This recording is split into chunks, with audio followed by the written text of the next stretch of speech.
Hello, and welcome to our third installment of the Washburn Experience. In our first installment, we explored the founding of Washburn University and its humble beginnings. And in our second installment, we discussed the growth and development of this educational institution, its highs, its lows, and the true meaning of the phrase, non nobis salum. Non nobis salum, not for ourselves alone. We begin this third installment in October of 1965. Dr. John Henderson assumed the presidency of Washburn University on October 1st, 1965. He brought a renewed enthusiasm to the campus and ideas about expansion of its academic programs.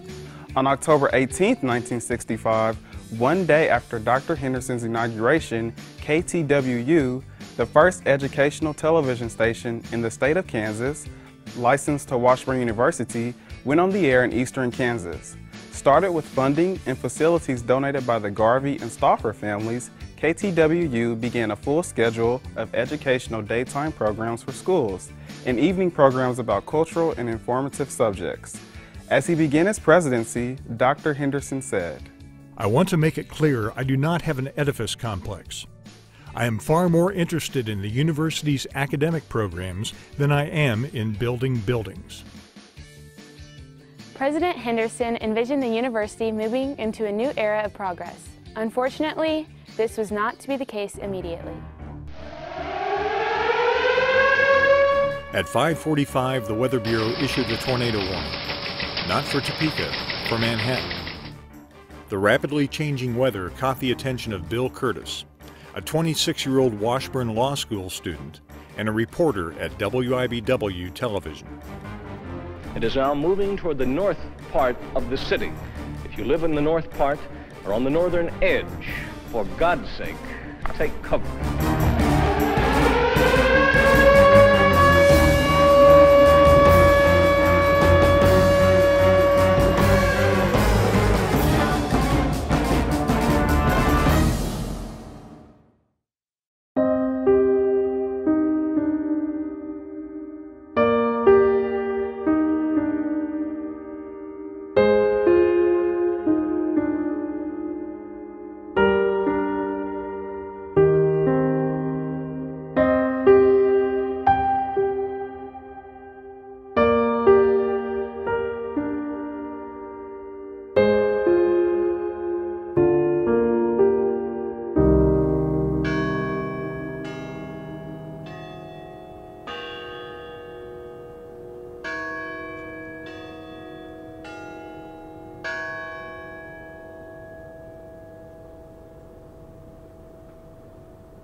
At first, it looked like a tremendous disaster.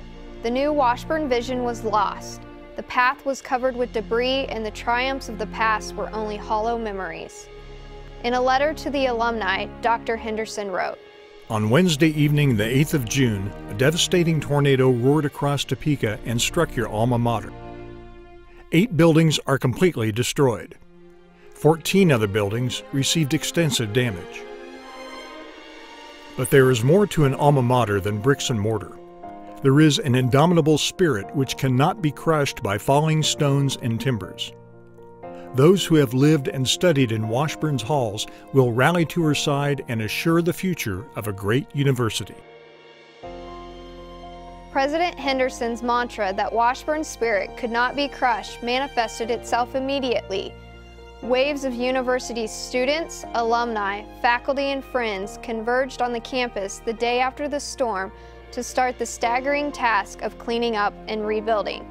Courtesy of the federal government, a vibrant trailer university sprang up in time for the fall semester.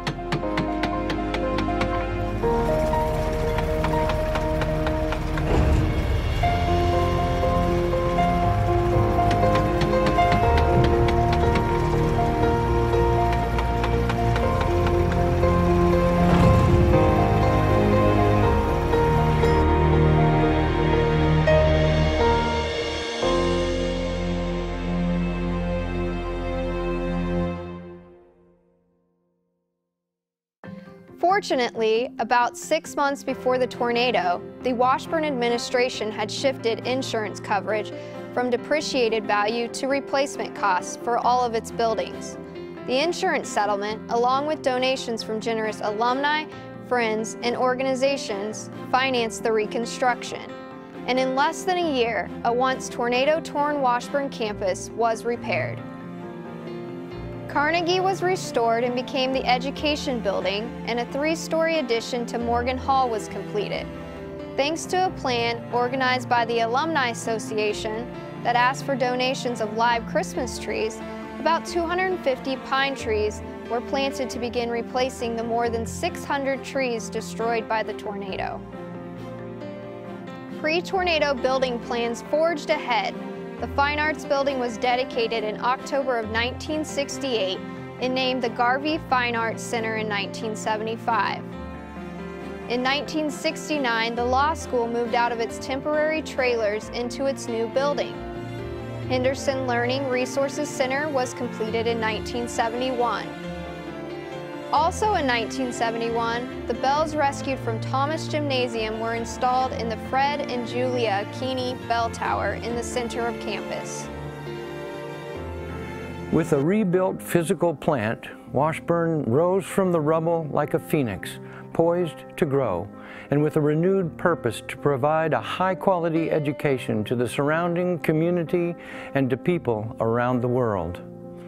The late 60s and 70s saw more students enrolling in colleges and universities. This new baby boom generation was more focused on jobs and careers and wanted more educational opportunities.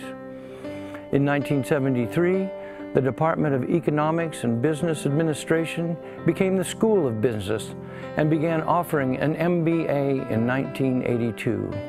In several temporary trailers left from the tornado recovery years, Washburn launched its baccalaureate nursing program in 1974, which became the School of Nursing in 1982.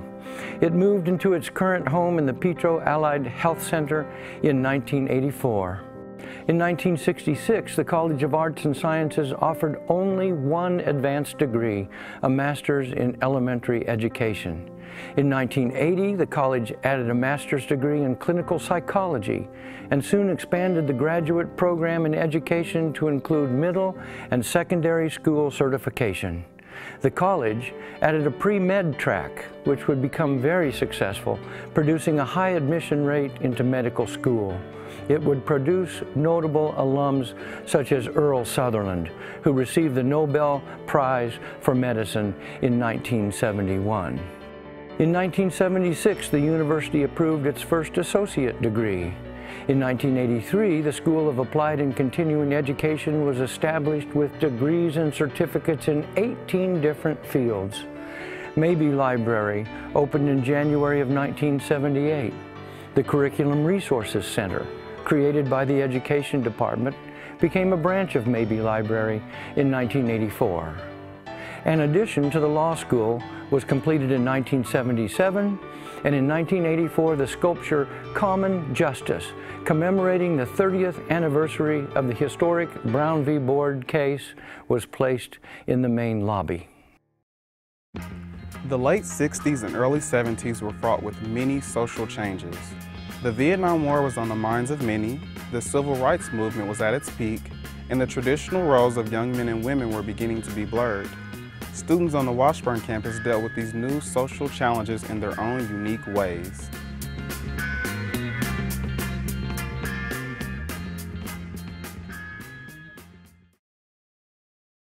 In 1970, Washburn students held a memorial for the 4 Kent State University students killed while protesting the Vietnam War. Speakers called for dialogue and discussion rather than polarization. 4 pine trees were planted at 17th and Washburn as a permanent memorial. A 1966 addition to the Memorial Union created more space for student organization offices, student publications, recreation areas, snack bars, and a larger cafeteria. It became a popular place for well-known speakers, entertainment acts, and social gatherings. In 1975, the Student Council was reorganized and the name was changed to Washburn Student Association. The 70s brought upstart rock band Kansas to White Concert Hall.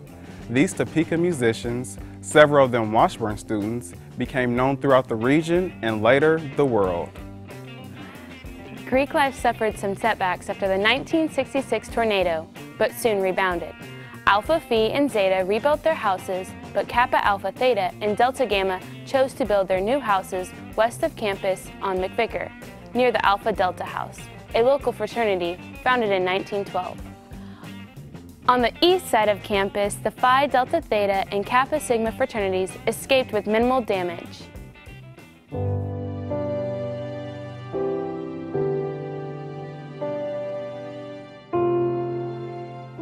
During the 1970s and 1980s, the majority of Washburn students lived off campus and worked at least part-time. To provide apartment-style living on campus, 2 small co-ed residence halls were built, Keeney in 1980 and West in 1985. Under President John Green's administration, enrollments increased steadily in the early 1980s to just over 7,000 students in the fall of 1984 and averaged about 6,700 in the late 1980s. Washburn was on the move, as publicity materials proclaimed.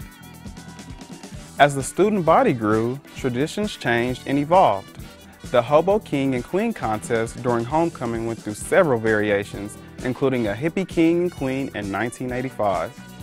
Computers increasingly changed the lives of students both inside and outside the classroom throughout the 1980s. Bennett Computer Center opened in 1988 with several student computer labs. Washburn women had not been able to compete in intercollegiate sports since fielding basketball teams in the early 1900s. After Washburn participated in the first National Institute on Girls Sports in 1963, a gymnastics team was organized, soon followed by field hockey, volleyball, basketball, and softball teams. Washburn was one of the first Kansas colleges to officially sanction its women's athletic program. When Title IX in 1972 outlawed gender discrimination in educational activities, this mandated an increase in the women's athletic budget at Washburn, which allowed the program to hire coaches and increase the number of games. During the 1960s and 70s, Washburn moved among several small college conferences, staying 12 years as a member of the Central States Intercollegiate Conference. It became a member of the Mid-America Intercollegiate Athletic Association in 1989. Here are some notable athletic achievements from 1965 to 1990.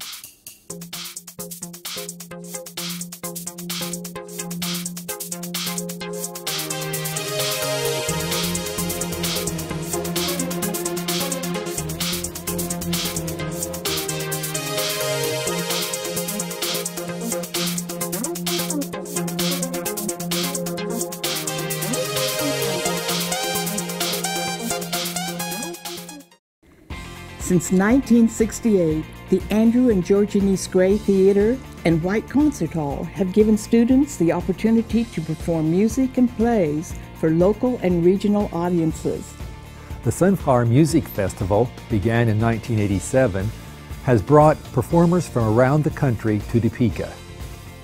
The Mulvane Art Museum has hosted exhibits, events, and educational programs that benefit the local community. The Crane Observatory and Spitz Planetarium, located in Stauffer Hall, have both been popular destinations for the general public as well as for area schools. In 1981, Washburn University began a statewide high school academic competition called High-Q, which would later be known as Quest. Throughout the years, the Washburn campus has been a popular venue for many festivals and events like the Huff and Puff Balloon Rally, Go Forth, and the Mountain Plains Art Fair. Non Nobis Salum is a continuing theme in the existence of Washburn University. Each president, like the ones before them, has followed this theme in leading Washburn. President John Henderson, 1965 through 1980, President John Green, 1981 through 1988, President John Duggan, 1988, Interim President Robert Burns, 1988 through 1990, and President Hugh Thompson, 1990 through 1997.